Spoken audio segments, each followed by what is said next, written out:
You're listening to a podcast from The Word. I've been meaning to ask you, Mark, are you looking forward to it? Has the news excited you that Fawlty Towers is coming back? Has it? We simply haven't been able to touch upon this. I guess you're boyishly excited about it. Oh dear! Are you not, Mark? I felt a great chill when I read that, didn't you? Oh God! It's just frightful. It's absolutely fun. It's weird because quite a bit of that we talked about last week. Well, Roger Waters remaking Dark Side of the Moon, but that kind of idea of remake. I mean, there's a Spinal Tap, isn't there? A Spinal Tap being done. I'm a bit more optimistic about that. Maybe that's a different thing. That's three guys who are all still there, original cast, same director. Very funny, very clever, and it's pitched 40 years on, and there's lots of rich comic opportunities. And I think that's okay. And it's far enough apart that you don't kind of think of it as necessarily a sequel. But Fawlty Towers, oh, no. I think, I go further. I think it should be literally against the law to mess with anything like that. You know, it was 12 episodes, whatever it was. It was perfect. There ought to be a law passed on an international basis. Everybody, the whole world agrees this is one of the reasons this is brilliant. Is there are only 12? There's only 12 of them. They're all superb. Mess with this, and they depend entirely on the balance of characters within. And half of them, not there anymore. Andrew Sachs not there anymore. Prunella Scales, no, the major's gone. Exactly. It's just ridiculous. But I'll tell you what it shows. It shows one thing: what people will do for their children.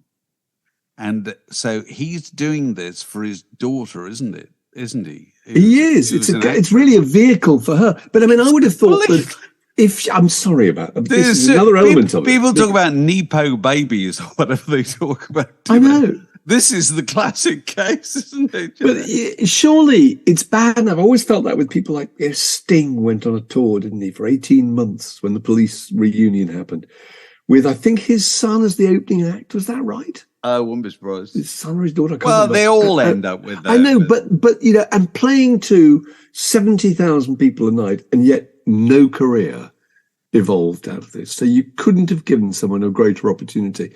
And you'd think that if you have a famous dad, the best thing to do is to kind of resist that and try and make it on your own. The idea that your father has created a vehicle pretty much entirely for you and to reboot his own profile is a little bit dispiriting, isn't it?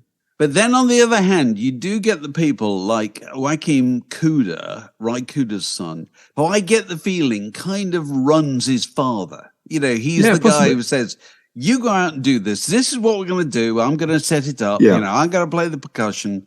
It's going to be this kind of thing. And were it not for him, I don't think Ry would stir from his sofa. Whereas he plays a very important role in that. And I'm sure there are some offspring who do. But anyway, that's my point on the John Cleese Fawlty Towers reboot. It's all about doing something for your children. And I wish they'd find some other way of doing it. The Word Podcast. Prime cuts of popular culture served fresh each week. So there was this news about a week ago now that Bruce Springsteen's fanzine Backstreets has said that after 43 years it's going to stop publishing. I mean, this may be a convenient excuse. They're blaming the ruinous cost of Bruce Springsteen tickets, which are selling in some places for $5,000 on his new tour. But I mean, it might just be that it's not selling very well, or the magazine, or it's just become a chore, or whatever. That's their excuse for doing it. But actually, if you look at it, the Springsteen ticket situation is quite complicated, isn't it? Because yes, there are people prepared to pay and being offered and paying for $5,000 tickets, but also there's other places where tickets are going for, I don't know, $10 or $20, and so it's a part of this idea of kind of dynamic ticket pricing, isn't it? That if the demand is there, the prices will rise and carry on until you reach some kind of limit. Is that right? Well, yeah. I mean, basically, we've done this before, haven't we? The reason you had dynamic ticket pricing is previously you used to have dynamic ticket pricing where all the money went to touts. Yeah. So if the face value of a ticket was £100 and somebody paid £500 for it, £400 went to the tout. And so the artist and the manager thinks, well, that's ridiculous. If there's going to be any kind of profit, it should go to us. So, if there are some people prepared to pay £500 for being effectively on stage or whatever, yes, fine, we'll take that money. So that's how dynamic ticket pricing works.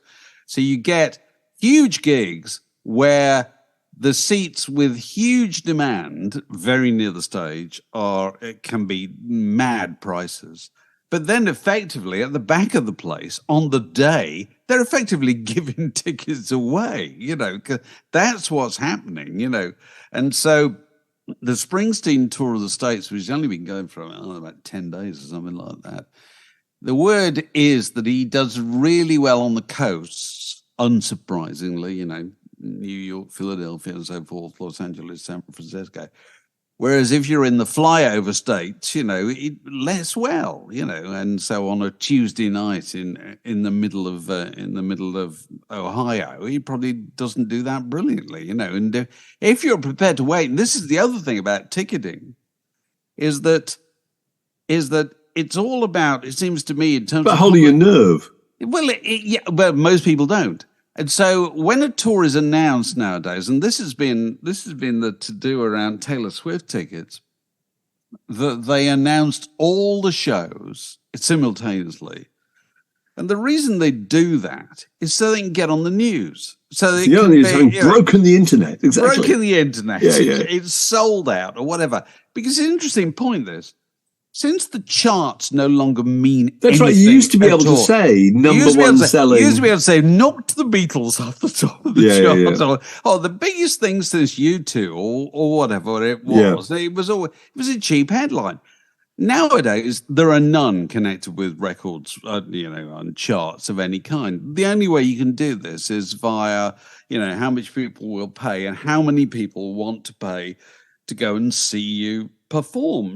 So these things. It's the only way you can calibrate your status, isn't it? Yeah, absolutely. And so they announce all these things with the inevitable consequence that the internet does break, in the face of the mad demand, and then they blame the ticket master or whoever it is. Nobody ever blames the artist. Whereas they could really easily just put out a block and then put out another block a week later, and just do. Yeah, and but also the other interesting factor in this is that, back in the day, which is, expression we use all the time, and I'm not ashamed of using it. When you wanted tickets, you used to either go and queue up somewhere. Oh yeah, which was part of the fun. or you got a stamped address envelope and a postal order or whatever, and sent to the Hammersmith box office. And then you kind of waited 3 weeks or longer, see if you were going to get anything back, and very often you did, because the universe of people going to gigs was quite small. Quite small, it was. Quite small. Whereas nowadays, the universe of people going to gigs is absolutely everybody down your street.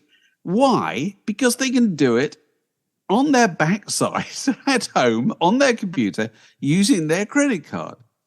And if you're a teenager or a preteen or whatever, the buying is done for you by a parent desperate to prove that they can do it. They can do it, and they really want you to go, and therefore prepared to pay. It's like Glastonbury tickets, therefore prepared to pay anything at all to get them, to make sure my child gets to see Beyonce. They're not going to go back downstairs and I say, I'm really sorry, I lost my nerve when it got to £100. That I thought that was just too much.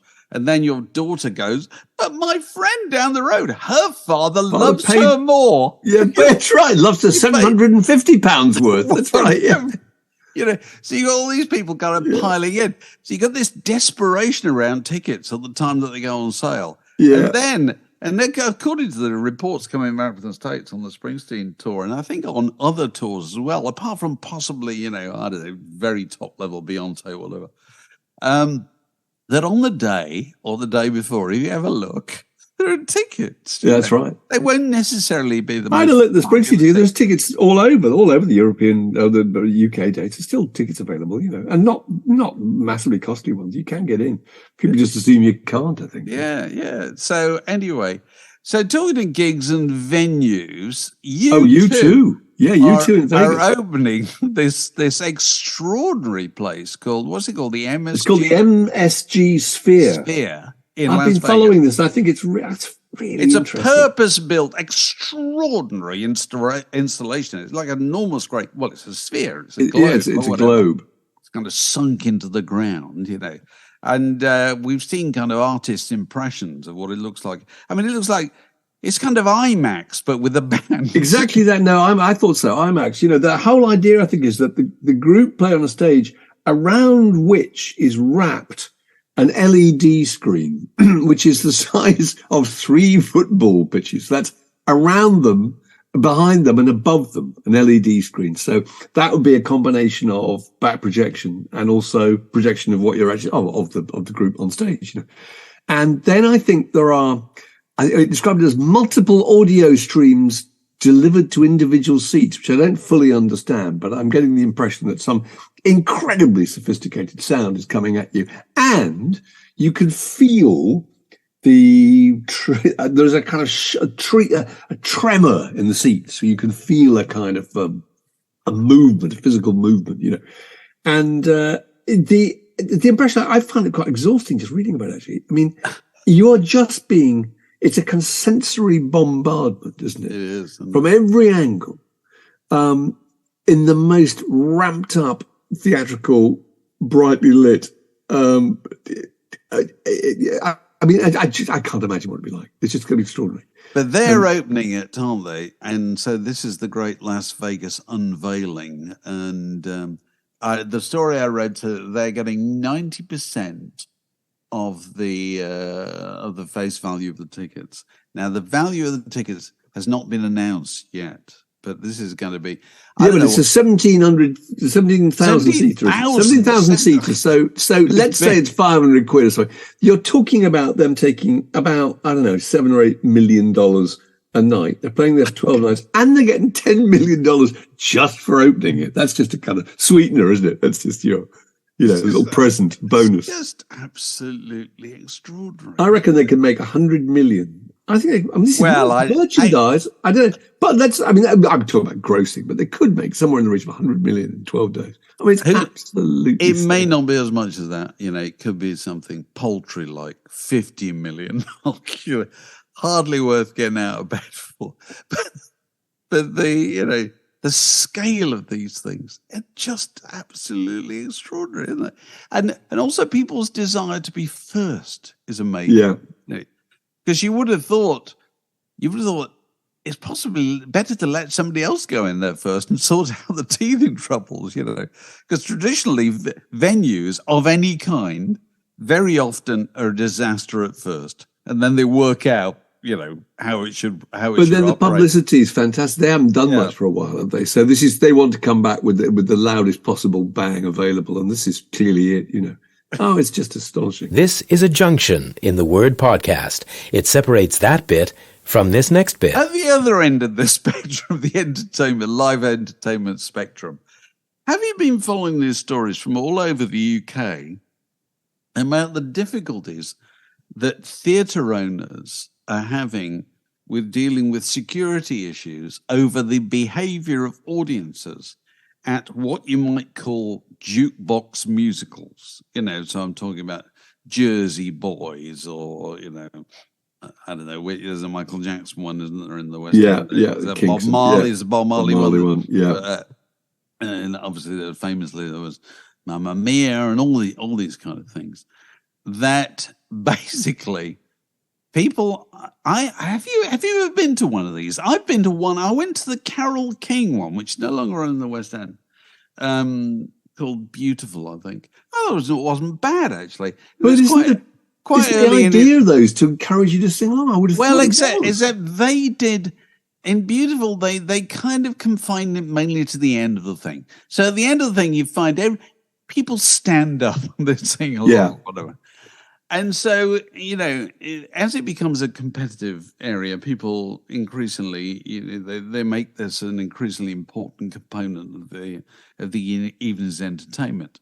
But theatre owners are complaining that they're getting fights breaking out in the stalls between people who insist that it is their human right to stand up and sing "I Will Always Love You" along with the star of The Bodyguard, against those members of the audience who believe, not unreasonably, that you shouldn't do that. You're there to watch it, and you're there to listen to it, and we haven't come to listen to you. But I don't know how you police that, because unless you actually say, okay, we'll officially have one song as a kind of encore where you can all get up and sing after, maybe at the very end of the show or something. I don't know how you can control that, because the thing about those experiences is, have you ever been to a gig and had to tell someone to stop talking? That's talking's one thing. Or just stop making. I've never told anybody to stop singing. Ruins your evening. Oh, absolutely. The evening never recovers, is it? No, I couldn't agree more. But also the other factor is, and this is what the theatre owners were saying, they're saying that the average usher just can't deal with it, because the average usher wants to be an actor or an actress, and they can hand out a program at a chalk ice, but they're not going to. They're not going to wrestle. Step in and tell someone to sit down. If all the also, how pissed is that person going to be if they want to get up and sing? This is what I'm going to say. This is what I'm going to say, because this is all about how drunk they are. Yeah. When they get in the place, this doesn't apply to all people by any means, but it will apply to a sizable minority. So as you're settling down to the Bodyguard, old Jersey boys, if you look down the row, there's a clinking of somebody putting a vodka bottle back in a handbag or whatever. Yeah. So they've smuggled in. Get out for a meal. And they're kind of half cut.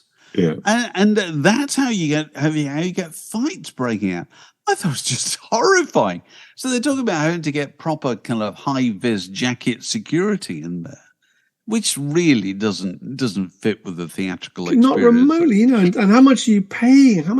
That's the terrible thing is, you bought 3 or 4 tickets to a thing, a night out, and you've been out for dinner, and it's come wrecked by somebody. It's a fortune. It's a fortune. Driven mad. Yeah, and but you see, I think I'm going to go further. I think drinking at kind of entertainment experiences got out of hand. Actually, did you see following the England rugby internationals at Twickenham that Clive Woodward was saying that there ought to be non-drinking sections at Twickenham? And I have great sympathy for him, because he's saying, I've got nothing against people having a drink when they go there. But what I don't want is people getting up all the time to go and get another pint, in the middle of the match. So there ought to be sections where you can't do that, and sections where you can if you want to, But you see, the problem with gigs and drinking is this has been a rod fashioned for its own back by the theatrical profession, isn't it? Which has built drinking into its business plan so much that it now can't do anything about it. No, it can't. No, order your round of drinks for the interval. Have them waiting for you when you get out. All that kind of stuff. It's part of the program. You want to know why you hang about waiting so long at club gigs? The reason is that they can only make money when you go to the bar. They don't want you in and out of that place in the shortest space of time, which would make sense for everybody, really, wouldn't it? Make sense for the band, make sense for you, completely. Make sense for the people working there. Bring in the tea time gig is what I say, Mark. Enough of this. People half cut and tired after a long day. Alcohol free for adults. That's right. Yeah. Yeah. That's what we say. No booze. The Word Podcast. 2 cocoa tins and a piece of string. Well, I'm sure you saw that story about the German ballet director who choreographer, wasn't he? Choreographer. Absolutely appalling story. Bumped into the critic who'd been pretty vicious about the show that he put on. And this man, it's too stressful to even talk about or think about, but he carries a small lapdog with him, doesn't he? And some kind of making available the weapon that he used to get his revenge, which was dog feces, which he then apparently smeared in her face. Is that right? Oh my God, it's just simply absolutely appalling. This guy anyway he's been sacked, hasn't he, from his role. And there are examples. That is the most extreme example of anybody getting back at a critic that I've ever heard of or want to hear of. But there are examples, I think, of Stephen Burkoff Nicholas de Jong was pretty brutal about one of his Shakespeare adaptations in 1979. I think he threatened to kill him. Jeanette Winterston has been round to the front door of critics and rung their doorbells and had it out with them on the doorstep. No. Oh, yeah. Michael Crichton, I think, who wrote Jurassic Park, was there was a critic who a guy called Michael Crowley, who wrote something incredibly cruel about him, and he invented a character in his in a subsequent novel, didn't he? Called Mick Crowley, political writer who attended Yale, which he had as well, who described in the book as being a dickhead and a weasel and having particularly small genitalia. So there are forms of. Has anybody ever come back at you for writing? The worst that ever happened to me is I remember going to a gig and bumping into Psychedelic Furs. I'd been very unkind about it in the late 70s in the NME, and they got me in the corner and threatened to thump me. And I was a bit alarmed, actually, I must admit. And they actually threatened to thump me. They threatened to thump me, but I just apologised and said it just wasn't my cup of tea. And I'm not really the Psychedelic Furs reporter for the NME, and they gave it to the wrong guy. I managed to get out of it somehow, but I was a bit thrown. Jimmy Percy once came into Smash Hits. Do you remember? Jimmy Percy threatened us and said, "Never write about me again." So I didn't. And we said, "Fine, we won't." He pinned me against the door. Yeah, he did. Yeah, it's a long time ago. It was. It's 40 years ago. That is, Molly. Yeah, but never forgotten.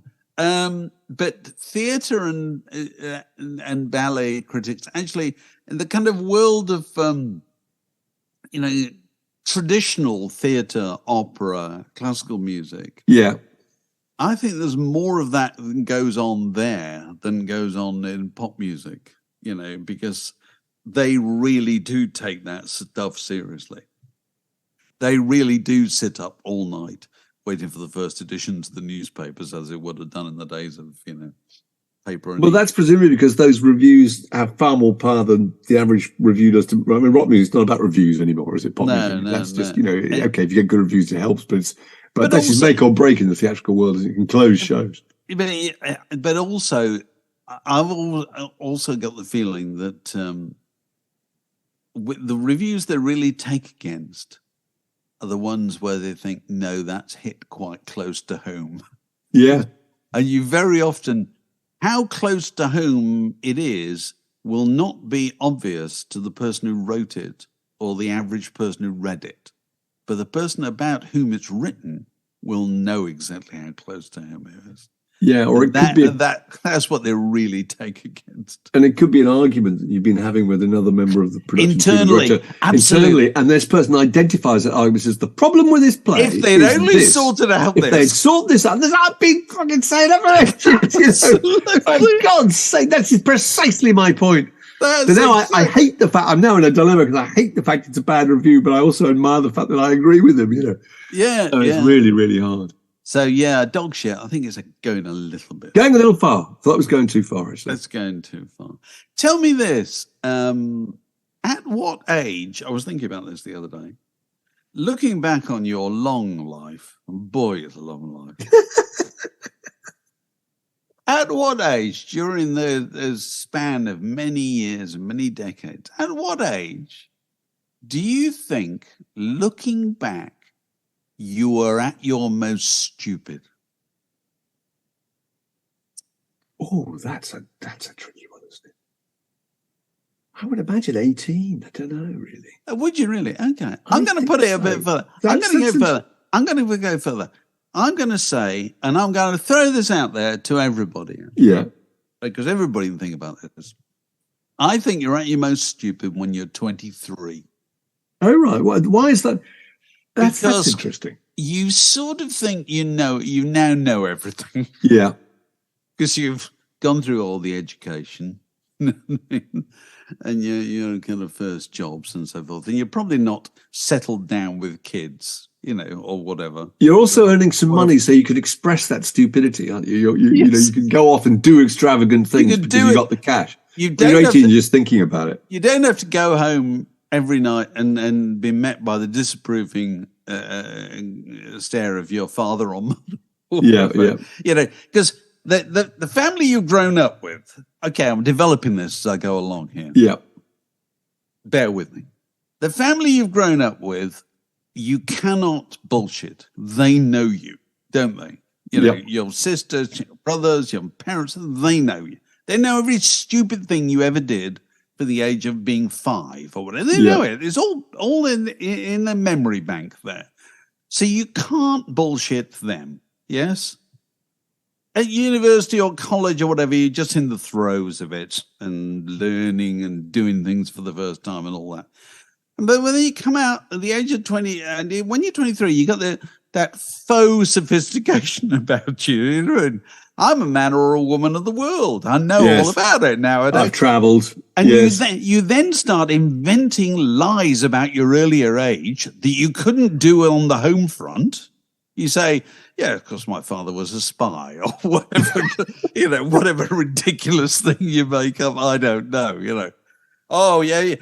People say, oh, yeah, when we were at school, we used to set fire to the school or whatever. Oh, yes, of course I was expelled. All those things, you know. It's the age, curiously enough, when young men form bands and make up lies about themselves, you know, because they can. And so that's the brief window during which you can do it. When you've settled down to some kind of pattern and maybe married or had children or whatever, you can't do that anymore. But also, if we're talking here largely about men, aren't we? You know, also, funnily enough, situation where you've settled down with some girl who's taken you aside and said, "Stop doing that. Stop. You look ridiculous. You sound ridiculous. You are ridiculous." In fact, carry on doing that, and I might have to walk. You know? So that's quite a deterrent. You see, if you're lucky, you settle down with a partner who simultaneously loves you and thinks you're ridiculous. You know, that's it. It's the two things going on at the same time. That's your salvation if that happens. So that's my theory. 23. It just made me. That was the theory that Lads magazine publishers always had, wasn't it? That was the kind of age group that you were trying to get hold of, who are on their kind of last fling before they meet the girlfriend with whom they settle down. You know, possibly. I've also always had that theory that the age. Here's another age question. I've got 2 more age questions actually here. Go on. What's the age that most people want to be? Oh, that's a good one. I'm going to tell you what my answer is. Yeah. My answer is 17. Because when we look back at 17, we all think, God, that was great, wasn't it? Yeah, we do. Wasn't that 17 was particularly good because when you're 12, you want to be 17. Yeah, when you're 12, you can't go. There's no way you can go to clubs. You can't go to pubs. No. You can't do any of those things. Whereas 17, you suddenly got independence, haven't you? Yeah. It's you're kind of, I don't know. Aren't young men in their sexual prime at the age of 17? Don't I remember it? I think they're probably are. So anyway, what were you going to say? And also no responsibilities at all. No. Completely freewheeling. Yeah, that's good. Have you got another question? That's good. No, so 17. So my other question, which was, and this is all triggered by a thing I was reading this morning. Nikki Haley, American politician, has announced that she's running for the presidency. And Don Lemon, who's an American CNN anchor on the program yesterday, said that she's no longer in her prime. Now, this is a pretty stupid thing to say, and particularly when he's got either side of him, he's got female anchors, because Nikki Haley is 51, yeah? Yeah. And he said, well, she's no longer in her prime. And these 2 women said, well, what are you talking about? Quite right. Quite rightly. And he said, well, no, in her primes, her 20s or her 30s. And he has now, this has gone down so badly, he subsequently had to offer a monologue to the whole of the newsroom, apologizing, a monologue which was how long, Mark? Uninterrupted? 6 minutes. Oh, my. 6 minutes. God. Now, that is a public humiliation of a kind that the Quakers were, Jesus. Pilgrim Fathers would have understood. 6 minutes. How many times do you get to say you're sorry in 6 minutes? My God. Quite a few, isn't it? But I mean, listen, TV people say stupid things all the time. We say stupid things on podcasts. You're sitting there, you're riffing. Sometimes you reconsider that. Oh, I shouldn't have said that or whatever. But I'm not on national television in the United States. But the question of primes, I thought was a really interesting thing because Nikki Haley, 51, and also let's say pretty well preserved 51 actually. Doesn't even look 51. You can say it very much about people in various sports, can't you? And athletic activities. That's absolutely fair enough. You know that by the time you're 37, if you're a footballer, things are going to start to tail off. And you can't do sprint anymore, but you can take up the marathon later on. Yeah. But I mean, to say that about somebody in professional capacity, that's hard, isn't it? It is, yeah. And so yes, well, he's got time, a considerable time to repent at his leisure. The Word Podcast. It passes the time. Somebody got in touch this week saying we'd had Kate Mossman on last week or whatever it was, and how we ought to have Kate on more often. And yes, we should. We definitely should. Kate's got, children to look after and so forth. But anyway, Kate got in touch this week and said to me, I'm trying to remember an album cover where the singer appeared on the front, apparently serenading a blonde who you can only see from the back. Yes? That's right. And yet when you open the fold out, this blonde was revealed to be an Afghan hound. Yes? And she was trying to think what was the album cover, and we became obsessed about this because I am absolutely sure this record exists. You then tweeted about it, and it would have got out to all the people, the Danny Bakers, the Danny Kellys, the Andrew Mayles, the people who, Peter Feeders, anybody who probably know, or record collectors who don't. No one's come back yet, but I'm absolutely convinced this exists. To the point where I think either they're sitting at a piano or, in my mind, they're sitting at a park bench. I can't remember. And I now start to think that the dog, the long-haired, was wearing a beret. Have I gone mad? I thought the dog was wearing a beret to make the dog look even more like it might be a human being. But anyway, we think this record exists. We've had sleepless nights, haven't we, thinking about it? Well, and people have suggested what it might be. That some people have suggested, quite convincingly. Oh, the Johnny Guitar Watson record? That we might be confusing it with a TV commercial. And there has been more than one TV commercial that played on this idea. Shot from behind. And who's the girl in the open top sports car with my boyfriend? Oh God, it's a dog. Whatever. And and it struck me that we've seen just so many millions of images, and they play with the same jokes and the same ideas again and again and again. And so they just become a blurred. They do. You think, that's a familiar idea. Yes, I've seen that. But where exactly I've seen that, I do not know. And, so loads of people have looked at the idea of which album cover might it have been. And people immediately off the top of their head suggested, well, it's got to be Clifford T. Ward. Well, I think the singer-songwriter in question also had quite long hair for some reason. But it may be maybe a psychological thing. And I just think that from behind Clifford T. Ward might look like a woman. Might look like an Afghan hound. An Afghan hound, it's possible. And so somebody sent me. Is it a group formed by Rick Nelson's sons called Nelson? And they both had long blonde hair. Yeah.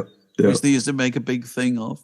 One of their album covers has them from the back. Could it be confused with that?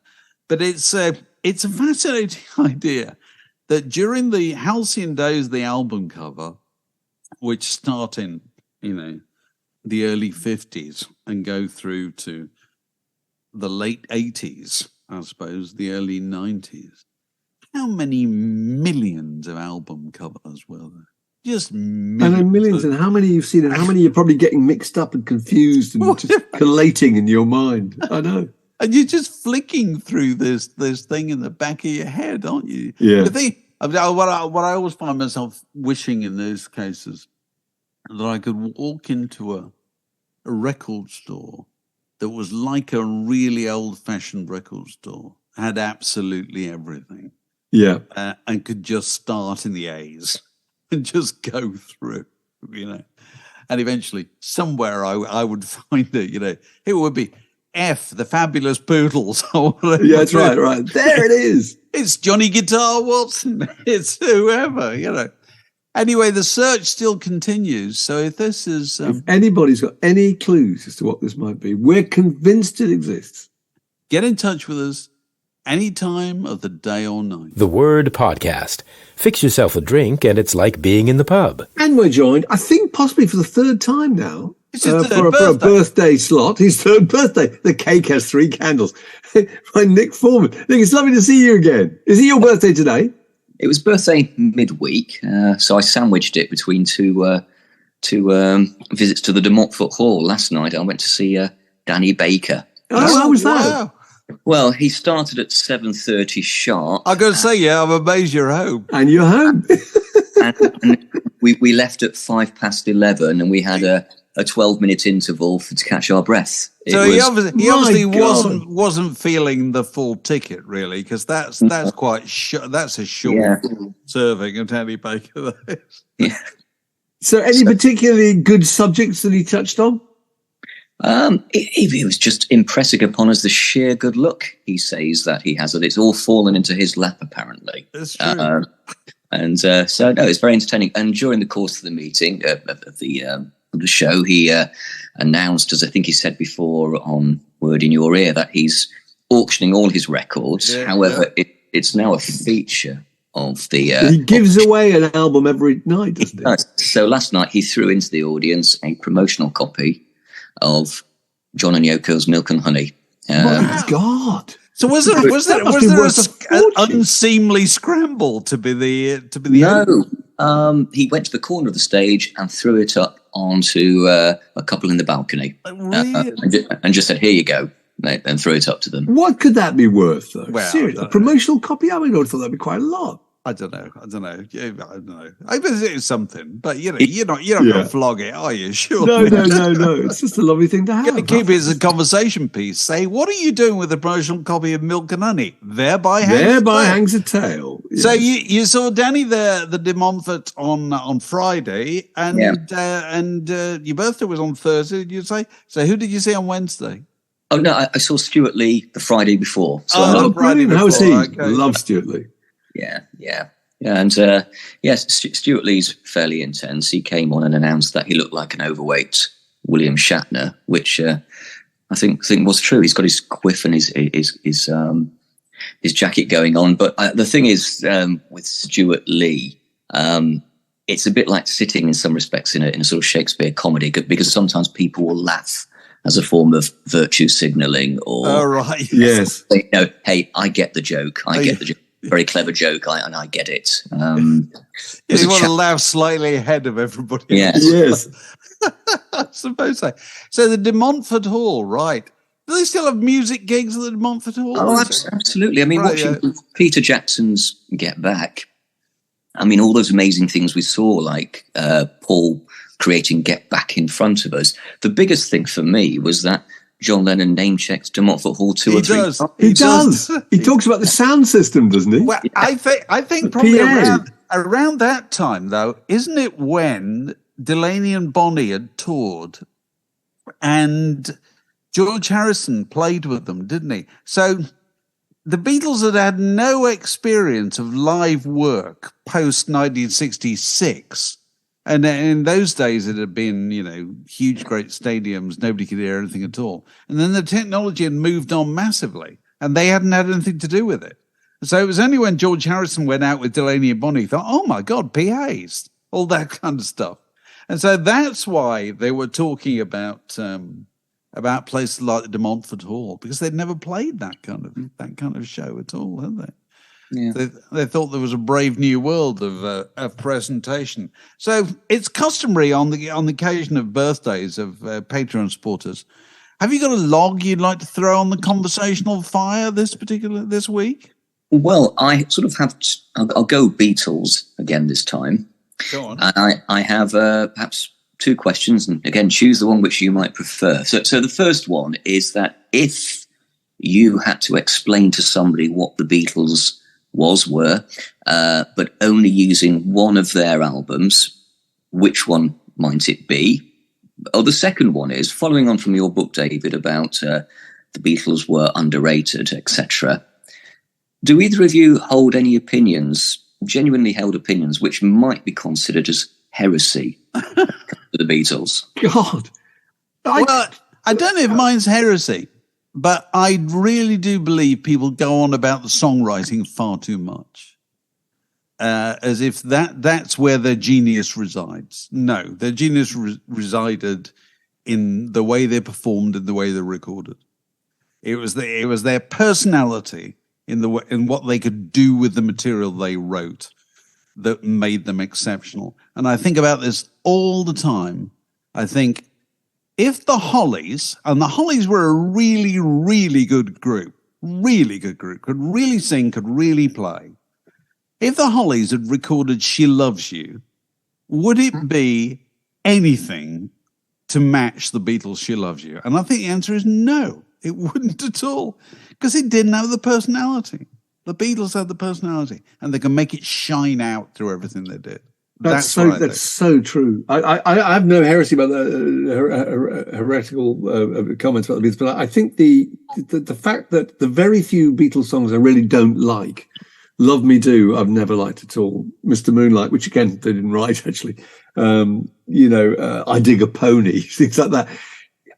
Dave's point, even those songs which are immensely lackluster, I think, are still really enjoyable because of the way that they arranged them, because of the way they sung them, the way they played them, the way they performed. Their performance was so extraordinary. They could elevate absolutely anything. Even those very early songs they played at Hamburg, all that entire set, those old R&B songs are absolutely gorgeous because of the way their harmony vocals work and the way they're arranged. And I think it's so, She Loves You is the kind of classic case because, Norman Smith, the engineer, when he arrived at the session that day when they were due to do She Loves You, and he happened to see the lyrics sitting down on a piece of paper, and he looked at it and thought, no, so this isn't going to work. That's right. Screwed it down. Yeah. There's nothing here at all. Yeah. He was absolutely right. There was nothing there at all until they sang it, Yeah. It's like trying to work out why the Beatles were so good. It's like trying to work out why Morecambe and Wise were so good. It's not the scripts. You watch those old clips of Morecambe and Wise. What's funny about Morecambe and Wise? Morecambe and Wise is what's funny about Morecambe and Wise. That's it. It's what's great about the Beatles. In fact, Morecambe and Wise used to delight in taking genuinely bad material in order to get something funny out of it, didn't it? Because they could just manage to make it work. It's personality. Weak gags, entirely. It's the genius of personality. That's what all those things are. And I think you could probably make the same case. Charlie Chaplin, I don't know. You probably like cases throughout entertainment. It's the genius of personality and being able to put it over. And they could put it over by to the power of 4, which doesn't apply to most things. So heresy or not, that's what I believe. This is the hill I will die on. Well, look. Very good. Have we satisfied you on that score? You have. And by bizarre coincidence, the Hollies' I'm Alive came on the radio as I was driving to De Montfort Hall last night, and I was making more or less that exact same point about listen to the voices, listen to the musicianship, what's the difference? And my wife quoted Pulp Fiction and said, personality goes a long way. Is that what she said? Well, that's very good. That's absolutely, that's so She's true. Spot on. She's absolutely spot on. This podcast was brought to you by The Word.